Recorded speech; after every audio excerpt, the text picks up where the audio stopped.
শিৱসাগৰ সমষ্টিৰ বিধায়ক অখিল গগৈৰ বিৰুদ্ধে প্ৰতিবাদত নামিল এইবাৰ শিৱসাগৰ আয়ুক্ত কাৰ্যালয়ৰ কৰ্মচাৰীসকল। জিলা আয়ুক্তক অখিল গগৈয়ে কৰা দুৰ্ব্যৱহাৰ কৰাৰ অভিযোগত এই প্ৰতিবাদ সাব্যস্ত কৰিছে। আলোচনাৰ সময়ত আয়ুক্তগৰাকীক দুৰ্ব্যৱহাৰ কৰাৰ অভিযোগ উঠাইছে। মূৰত কোলা কাপোৰ বান্ধি প্ৰতিবাদ সাব্যস্ত কৰিছে কৰ্মচাৰীসকলে। কৰ্মবিৰতি পালন সভা অনুষ্ঠিত কৰি পৰৱৰ্তী পদক্ষেপ গ্ৰহণৰ সিদ্ধান্ত জনাইছে এতিয়া কৰ্মচাৰীসকলে। প্ৰথমতে অখিল গগৈৰ জিলা উপায়ুক্তক জবাবদিহি কৰাৰ অভিযোগ এয়া আছিল এই বিশেষ বৈঠকখন, যিখন বৈঠকত জবাবদিহি কৰিছিল আয়ুক্তক আৰু এইবাৰ জিলা আয়ুক্তৰ কৰ্মচাৰীসকল আয়ুক্তগৰাকীৰ সমৰ্থনত আৰু অখিল গগৈৰ বিৰোধিতাৰে নামিছে প্ৰতিবাদত। দুটাকৈ দৃশ্য আপোনালোকে দেখিবলৈ পাইছে। এফালে ডিচিক দুৰ্ব্যৱহাৰৰ অভিযোগ আৰু তাৰ বিপৰীতে এই অভিযোগৰ বিৰুদ্ধে বা এই অভিযোগক লৈ এইসকল কৰ্মচাৰীয়ে কোলা কাপোৰ পৰিধান কৰি সাব্যস্ত কৰিছে প্ৰতিবাদ। শিৱসাগৰৰ দৃশ্য এয়া। পুৰুষ মহিলা কৰ্মচাৰীসকলে এইদৰে কৰ্মবিৰতি পালন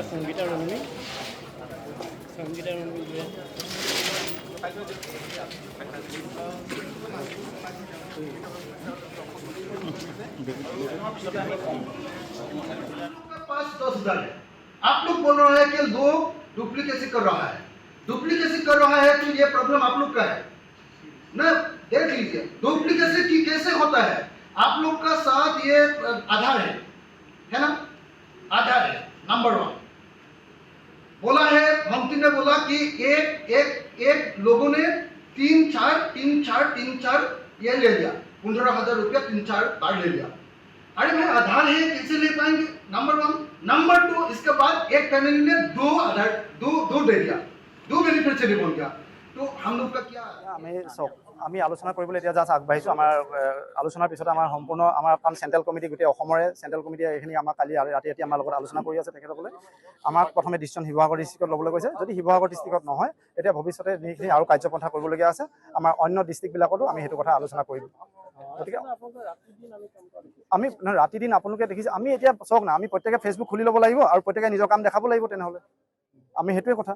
গতিকে আমি কাৰো এগেইনষ্টত নাই যোৱা, আমি ব্যৱহাৰৰ এগেইনষ্টত গৈছোঁ। আমি ল'ৰা ছোৱালী কাইলৈ কি শিক্ষা দিম, শিক্ষা গ্ৰহণ কৰি আমি মানুহক বেয়া ব্যৱহাৰ কৰিবলৈ শিকাম নে কি শিক্ষা দিম।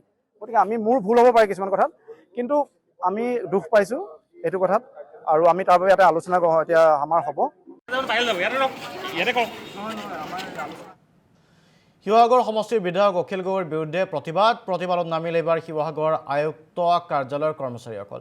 জিলা আয়ুক্তক অখিল গগৈয়ে কৰা দুৰ্ব্যৱহাৰ কৰাৰ অভিযোগত এই প্ৰতিবাদ সাব্যস্ত কৰিছে। আলোচনাৰ সময়ত আয়ুক্তগৰাকীক দুৰ্ব্যৱহাৰ কৰাৰ অভিযোগ উঠাইছে। মূৰত কোলা কাপোৰ বান্ধি প্ৰতিবাদ সাব্যস্ত কৰিছে কৰ্মচাৰীসকলে। কৰ্মবিৰতি পালন সভা অনুষ্ঠিত কৰি পৰৱৰ্তী পদক্ষেপ গ্ৰহণৰ সিদ্ধান্ত জনাইছে এতিয়া কৰ্মচাৰীসকলে। প্ৰথমতে অখিল গগৈৰ জিলা উপায়ুক্তক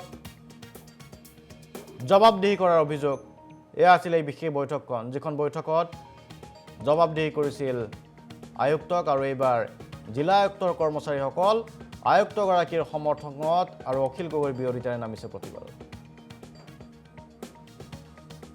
দুটাকৈ দৃশ্য আপোনালোকে দেখিবলৈ পাইছে। এফালে ডিচিক দুৰ্ব্যৱহাৰৰ অভিযোগ আৰু তাৰ বিপৰীতে এই অভিযোগৰ বিৰুদ্ধে বা এই অভিযোগক লৈ এইসকল কৰ্মচাৰীয়ে কোলা কাপোৰ পৰিধান কৰি সাব্যস্ত কৰিছে প্ৰতিবাদ। শিৱসাগৰৰ দৃশ্য এয়া। পুৰুষ মহিলা কৰ্মচাৰীসকলে এইদৰে কৰ্মবিৰতি পালন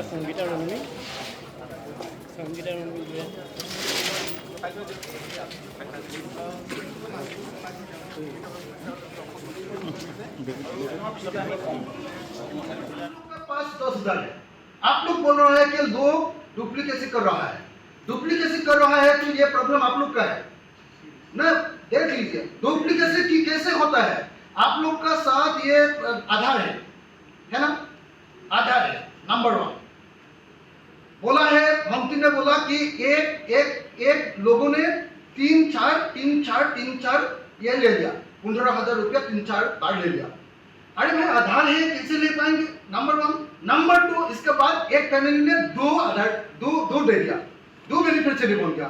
तो हम लोग का क्या আমি চাওক আমি আলোচনা কৰিবলৈ এতিয়া জাষ্ট আগবাঢ়িছোঁ আমাৰ আলোচনাৰ পিছতে আমাৰ সম্পূৰ্ণ আমাৰ কাৰণ চেণ্ট্ৰেল কমিটি গোটেই অসমৰে চেণ্ট্ৰেল কমিটিয়ে এইখিনি আমাৰ কালি ৰাতি আমাৰ লগত আলোচনা কৰি আছে তেখেতসকলে আমাক প্ৰথমে ডিচিশ্যন শিৱসাগৰ ডিষ্ট্ৰিক্টত ল'বলৈ কৈছে যদি শিৱসাগৰ ডিষ্ট্ৰিক্টত নহয় এতিয়া ভৱিষ্যতে যিখিনি আৰু কাৰ্যপন্থা কৰিবলগীয়া আছে আমাৰ অন্য ডিষ্ট্ৰিক্টবিলাকতো আমি সেইটো কথা আলোচনা কৰিম গতিকে আমি ৰাতি দিন আপোনালোকে দেখিছে আমি এতিয়া চাওক না আমি প্ৰত্যেকে ফেচবুক খুলি ল'ব লাগিব আৰু প্ৰত্যেকে নিজৰ কাম দেখাব লাগিব তেনেহ'লে আমি সেইটোৱে কথা গতিকে আমি কাৰো এগেইনষ্টত নাই যোৱা আমি ব্যৱহাৰৰ এগেইনষ্টত গৈছোঁ আমি ল'ৰা ছোৱালীক কাইলৈ কি শিক্ষা দিম আমি কি শিক্ষা দিম শিক্ষা গ্ৰহণ কৰি আমি মানুহক বেয়া ব্যৱহাৰ কৰিবলৈ শিকাম নে কি শিক্ষা দিম গতিকে আমি মোৰ ভুল হ'ব পাৰে কিছুমান কথাত কিন্তু আমি দুখ পাইছোঁ এইটো কথাত আৰু আমি তাৰ বাবে এটা আলোচনা এতিয়া আমাৰ হ'ব